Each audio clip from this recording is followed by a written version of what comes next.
Tanghali sa lahat, mga kababayan ko, mga kapwa ko OFW.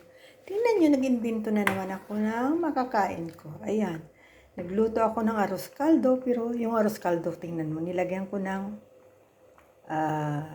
carrots.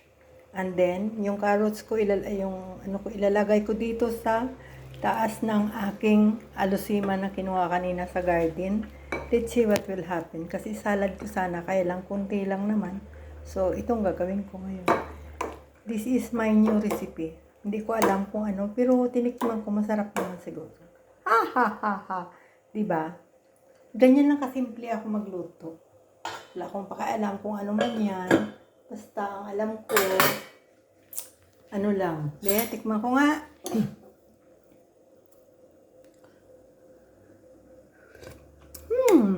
Yummy. Lagyan natin ng konting anghang-anghang na konti. Mayroon din dito.